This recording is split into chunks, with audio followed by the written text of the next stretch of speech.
Hello friends, welcome to my YouTube channel. पिछले video में हमने नेट के पाठ्यक्रम में संकलित इकाई 5 कविता के अंतर्गत बिहारी सतसई के दोहा संख्या 31 से 40 तक की व्याख्या की थी। आज के इस वीडियो में हम दोहा संख्या 41 से 50 तक की व्याख्या करेंगे। तो आइए उन दोहे को क्रमशः देखते हैं। जगतु जनायो जिहि सकलु सो हरि जानियो नाही, ज्यों आँखिनु सबु देखिए आँखी न देखी जाहि। जिहि अर्थात जिसके द्वारा, देखिए अर्थात देखा जाता है। किसी आत्मज्ञानी की उक्ति स्वगत अथवा शिष्य से है। जिस चिन्मय परमात्मा के द्वारा, जिसके हृदय में स्थित होने के कारण सकल जगत तुझसे जाना गया, वह हरि तूने नहीं जाना। जैसे आँखों के द्वारा सब कुछ देखा जाता है, पर आँखें स्वयं नहीं देखी जाती।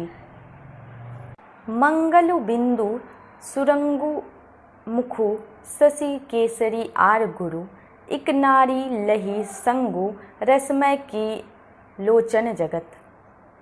सुरंगु अर्थात सुंदर रंग वाला, यहाँ इसका अर्थ लाल है। आर अर्थात आड़ा तिलक। नारी अर्थात यह शब्द यहाँ श्लिष्ट है। इसके दो अर्थ हैं। पहला अर्थ नारी या स्त्री, दूसरा चंडा समीरा इत्यादि 7 नारियों में से कोई नारी। रस, इसके दो अर्थ हैं। पहला अर्थ अनुराग अथवा श्रृंगार रस, दूसरा जल। किय अर्थात यह रूप कियो के स्थान पर बिहारी ने यहाँ किय का प्रयोग किया है। लोचन जगत अर्थात लोचन रूपी जगत। नायिका के मुख पर लाल बिंदु तथा केसर की पीली आड़ देखकर नायक की आंखें अनुरागमय हो रही है। अपनी यही दशा वह स्वगत अथवा नायिका की किसी अतरंगनी सखी से कहता है। लाल बिंदु रूपी मंगल, मुख रूपी चंद्र एवं केसर की पीली आड़ रूपी बृहस्पति, इन तीनों ग्रहों को एक ही नारी, स्त्री रूपी नारी ने साथ ही प्राप्त करके मेरे लोचन रूपी जगत को रसमय अर्थात अनुरागमय जलमय कर दिया।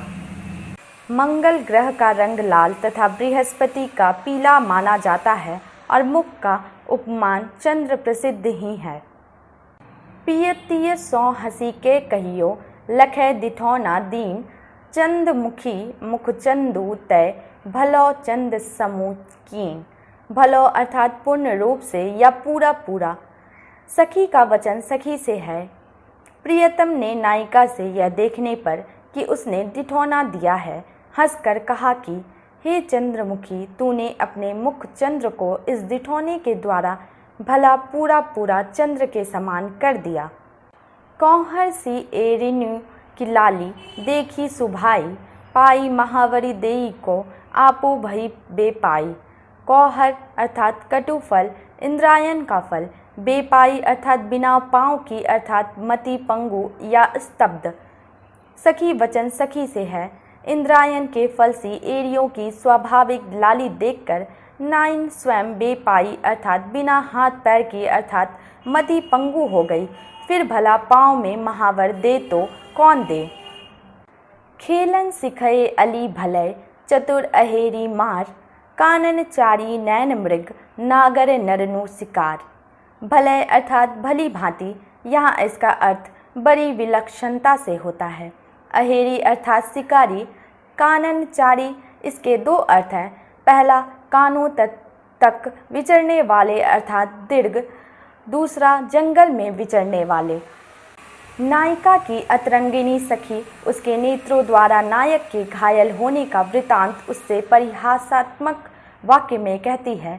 वह चातुरी से नायक का नाम नहीं लेती, प्रत्युत घायल होने वाले के निमित्त बहुवचन नागर नरनु पद प्रयुक्त करके सामान्यता कहती है कि तेरे नेत्रों से प्रवीण नरों का शिकार होता है। वह सोचती है कि यह सुनकर जब नायिका पूछेगी कि मेरे नेत्रों ने किसका शिकार किया है, तब नायक का नाम बतला दूंगी। हे अली, कामदेव रूपी चतुर अहेरी ने तेरे काननचारी कानों तक जाने वाली वनचारी नयन रूपी मृगों को भली भांति बड़ी विलक्षण रीति से मगर निवासी सुघर नरों का शिकार करना सिखलाया है। मृगों का आखेट करना तो नगर निवासी नरों को सामान्यतः अहेरी सिखलाती ही हैं, पर कामदेव रूपी अहेरी ने यह विलक्षण चातुरी की है कि काननचारी नयन रूपी मृगों को नगर निवासी सुघर नरों का आखेट करना सिखलाया है। रस सिंगार मंजनु किए कंजनु भंजनु दैन, अंजनु रंजनु हूँ बिना खंजनु गंजनु नैन। रस श्रृंगार मंजनु किए अर्थात श्रृंगार रसोचित हाव भाव कटाक्ष आदि में निमग्न अथवा उनको मांझे हुए अर्थात उनमें दक्ष। कंजनु अर्थात कंजों को, भंजनु अर्थात मान भंग या पराजय, अंजनु रंजनु हूँ बिना अर्थात अंजन रंगने लगाने के बिना भी, गंजनु अर्थात तिरस्कार। नायिका के नेत्रों की प्रशंसा नायक अथवा सखी द्वारा करता है कि श्रृंगार रस में मंजन किए हुए श्रृंगार रसोचित हाव भाव कटाक्ष आदि से परिष्कृत पानी दिए हुए अथवा उनमें निमग्न ये तेरे नयन अपनी स्वच्छता से कंजों को, जो कि सदैव जल में मज्जित रहने के कारण स्वच्छ रहते हैं, भंजन मान मर्दन पराजय देने वाले हैं और अपनी स्वाभाविक श्यामता से अंजन लगाने के बिना भी खंजों को तिरस्कार देने वाले। साजे मोहन मोह को मोही करत कुचैन, कहा करो उल्टे परे टोने लोने नैन। साजे अर्थात किसी कार्य विशेष के उपयुक्त बनाए, कुचैन अर्थात विकल, टोने अर्थात जादू, विशेषतः दृष्टि द्वारा किसी पर प्रभाव डालने की क्रिया अथवा उस डाले हुए प्रभाव को टोना कहते हैं। लोने अर्थात लुनाए हुए, लवन दिए हुए या लवन द्वारा तुष्ट किए हुए, नायक के लावण्य द्वारा उसके पक्ष में किए हुए। पूर्वानुरागिनी नायिका का वचन अतरंगिनी सखी से है। मैंने तो अपने नयन मोहन के मोहने को उपयुक्त उपकरणों अंजन तिलोंच आदि से सुसज्जित किए, पर ये तो मोहन को मोहने के पलटे मुझी को मोहन पर मोहित करके विकल किए डालते हैं। अब मैं क्या करूं? मोहन के लावण्य से लोने हुए लोनाए जाकर मेरे नयन उल्टे टोने होकर मुझी पर पड़े। या के उर्क औरे कछू लगी विरह की लाई, पजड़े नीर गुलाब के पी की बात बुझाई। औरे कछू अर्थात कुछ विलक्षण प्रकार की, लाई अर्थात लवर या अग्नि, पजड़े अर्थात प्रज्वलित होती है। बात के दो अर्थ हैं यहाँ। पहला अर्थ है वार्ता और दूसरा वायु। विरहनी नायिका की व्यवस्था सखियाँ आपस में कहती हैं, इसके हृदय में विरह की कुछ विलक्षण आग लगी है, जो गुलाब जल छिड़कने से तो प्रज्वलित होती है और प्रियतम की बात चर्चा रूपी वायु से बुझती है। विलक्षणता यह है कि सामान्य अग्नि तो जल से बुझती है और वायु से प्रज्वलित होती है, पर यह अग्नि जल से प्रज्वलित होती है एवं बात अर्थात वायु से बुझती है। कहा लेह गुगे खेल पै तजो अटपटी बात, न को हंसो हंसी है भई भौहें सोहें खात। खेल पै अर्थात खेल से होता है, अटपटी अर्थात कुढंगी। नायिका ने मान किया था, सखी बड़ी कठिनता से शपथ खा खा कर उसको कुछ ढंग पर ला रही थी। इतने में नायक ने उसी स्त्री का नाम ले लिया जिसकी ईर्ष्या से मान हुआ था।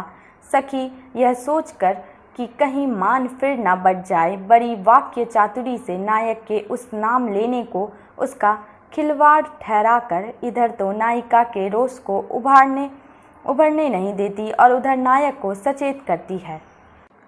तुम खेल से क्या लोगे, इस खेल में क्या पाओगे? यह कुढंगी बात अर्थात खिलवाड़ के निमित्त अन्य स्त्री का नाम लेकर नायिका को चिढ़ाना छोड़ दो। देखो, बड़ी कठिनता से शपथ खाते खाते नायिका की सरोष भौहें कुछ हंसों ही हास्योन्मुखी हुई है, ऐसा ना हो कि वे कहीं फिर चढ़ जाएं।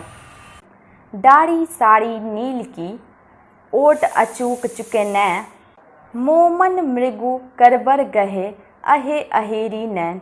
डारी अर्थात वृक्ष की पतली शाखा या टहनी, नील की अर्थात नीली, करबर अर्थात चीते। नायक वचन नायिका से, हे प्यारी तेरे कवर चीते अर्थात अहेरी नयन नीली साड़ी रूपी डारी, डाल पत्तों की अचूक कभी व्यर्थ ना होने वाली ओट में मेरे मन रूपी मृग को पकड़ लेते हैं, चूकते नहीं। चीता जब मृग को पकड़ना चाहता है तो डाल पत्तों तथा झाड़ियों की ओट में छिप छिप कर उसके अत्यंत समीप पहुंच जाता है और फिर एकाएकी झपट कर उसको छोप लेता है।